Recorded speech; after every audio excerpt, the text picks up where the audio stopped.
नमस्कार मित्रांनो, आपले स्वागत आहे आपल्या हक्काच्या चॅनलवर द डेली पल्सवर। मी सचिन संघवी। पाण्यामध्ये जर नायट्रोजनचं प्रमाण वाढलं तर ते कॅन्सर कॉझिंग एजंट आहे हे सिद्ध झालं इंटरनॅशनल लेवलच्या रिसर्चमध्ये सुद्धा आणि इंडियन लेवलच्या रिसर्चमध्ये सुद्धा। पण अध्यक्ष महोदय, मी प्रश्न वेगळेच केलेत, उत्तर काहीतरी भलतीच अध्यक्ष महोदय आलेलं आहे। माझी हरकत अशी अध्यक्ष महाराज की एमआयडीसी वाल्यांना आपण सगळं सहकार्य करतो, त्यांना साथ दिली पाहिजे, त्यांना जमिनी दिल्या पाहिजे, त्यांना सगळं दिलं पाहिजे, पण एफ्लुएंट ट्रीटमेंट प्लांट ते वापरत नाही तर सरकार सगळ्या राज्याच्या शेतकऱ्यांना शेणखत उपलब्ध करून देणार आहात का? हे माझे दोन प्रश्न आहेत। ऐका हो, ऐका, मध्ये बोलू नका। हा, तुम्ही शांत बसा, तुम्ही शांत बसा। मित्रांनो, असे दिवस बघावे लागत आहे की महाराष्ट्र विधानसभेत आमदार प्रश्न विचारतात तर त्या खात्याच्या मंत्र्यांना त्यांचे योग्य उत्तर माहीत नसते व काहीही बरळतात। नंतर मंत्री जोरजोरात आरडाओरडा करून दुसऱ्यांना चूक करायचे प्रयत्न करतात। अर्थात चूक त्या मंत्र्यांची नाहीच आहे, कारण बाळासाहेब ठाकरे यांचा संस्कार फक्त गर्व से कहो हम हिंदू है एवढीच अक्कल त्यांना पाजळली आहे। यापुढे त्यांना दुसरे काही माहीतच नाहीये व आरएसएसच्या गोठ्यात त्यांना बांधून टाकले आहे। मग काय करणार? व त्यात आता आरएसएसचा बळगा असा आहे की त्या मंत्र्यांना त्यांचा साधा जो ओएसपी म्हणजे जो ओएस असतो तो पण नियुक्त करण्याचा अधिकार नाही आहे। आता तिथे सर्व संघी मानसिकतेचे अधिकारी बसवले जातील।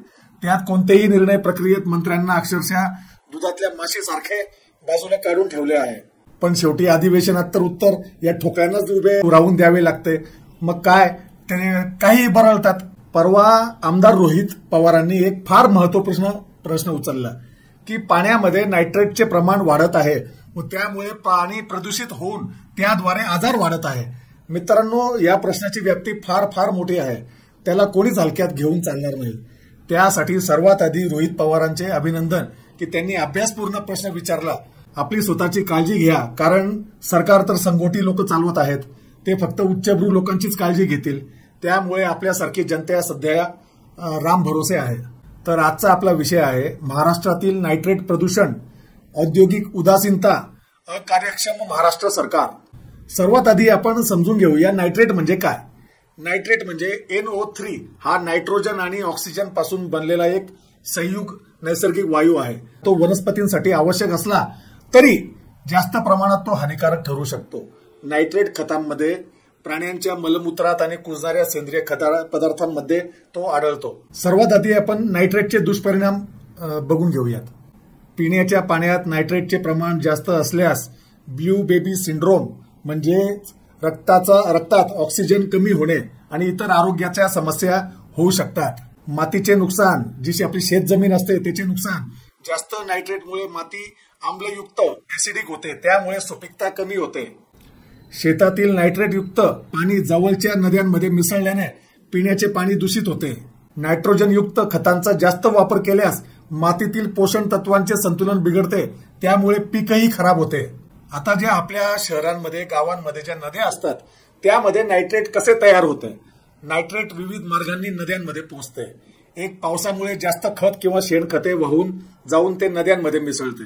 2, योग्य प्रकारे प्रक्रिया न केलेले सांडपाणी नद्यांमध्ये सोडल्यास नायट्रेट वाढते। कारखान्यांमधून जो सांडपाणी सोडला जातो तो संपूर्णपणे नायट्रेट युक्त असतो, तो असाच नदीमध्ये सोडला जातो। गाड्यांचे धूर, कारखान्यांमधून निघणारा वायू पावसाच्या रूपात जमिनीत आणि पाण्यात मिसळतो। मृत वनस्पती आणि प्राण्यांचे अवशेष कुजल्यावर नायट्रेट तयार होते आणि ते नद्यांमध्ये मिसळते।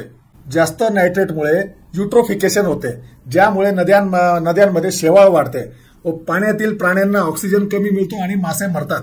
तर आपण आता नायट्रेट प्रदूषण नियंत्रित करण्याचे उपाय वर आता बोलूयात। औद्योगिक वसाहतींमध्ये कचऱ्यातून नायट्रेट तयार होऊ शकते।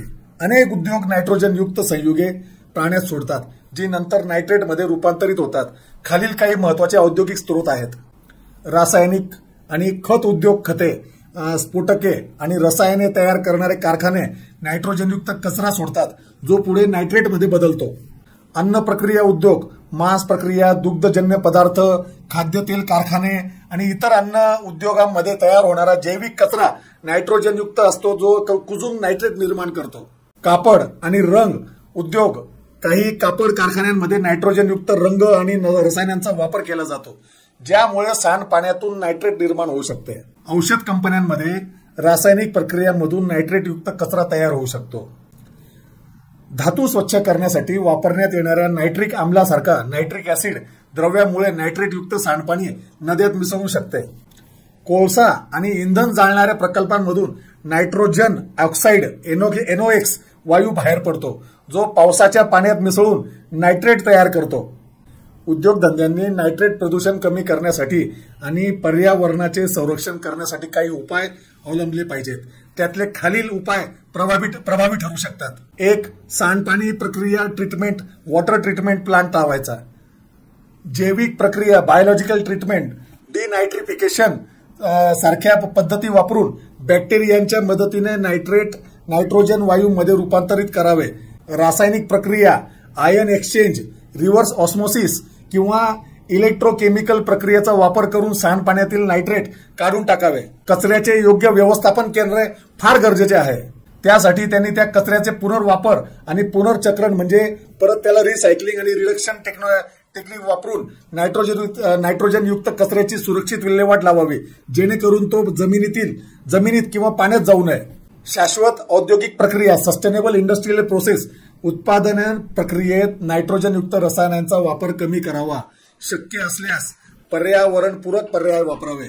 गळती प्रतिबंध आणि देखरेख साठवण टाक्या पाईपलाईन आणि सांडपाणी सोडण्याच्या ठिकठिकाणी नियमित तपासणी करून गळती रोखावी. मॉनिटरिंग सिस्टम बसवून सांडपाण्यातील नायट्रेट पातळी नियंत्रणात ठेवावी. कारखाने आणि वीज निर्मिती केंद्रातून नायट्रोजन ऑक्साईड NOx वायू उत्सर्जित कमी करण्यासाठी स्क्रबर आणि उत्प्रेरक कन्व्हर्टर, त्याला कॅटॅलिटिक कन्व्हर्ट असे म्हणतात, त्याला ते वापरावेत. स्वच्छ आणि नवीकरणीय ऊर्जा स्रोत वापरून हवेचे प्रदूषण कमी करावे. सरकारी नियम आणि प्रदूषण नियंत्रण मानके पाळावीत. आवश्यक पर्यावरण परवाने घेऊन नियमित लेखापरीक्षण करावे. उद्योगांनी शून्य द्रव्य डिस्चार्ज प्रणाली अवलंबून सांडपाण्याचा पुनर्वापर करावा आणि नायट्रेट प्रदूषण कमी करावे. आता आपण पिण्याच्या पाण्यात नायट्रेटचे सुरक्षित प्रमाण काय असू शकते त्यावर बघूया. तर त्याच्यात कमीत कमी 10 मिलीग्रॅम पर लिटर किंवा जास्तीत जास्त 50 मिलीग्रॅम पर लिटर हे सुरक्षित प्रमाण मानले जाते. 50 मिलीग्रॅम लिटरपेक्षा जास्त नायट्रेट असलेले पाणी मानवासाठी हानिकारक ठरू शकते, विशेषतः लहान मुलांसाठी आणि गर्भवती महिलांसाठी. महाराष्ट्रातील काही जिल्हे सध्या नायट्रेटचे अधिक प्रमाण असल्याचे सिद्ध झाले आहे.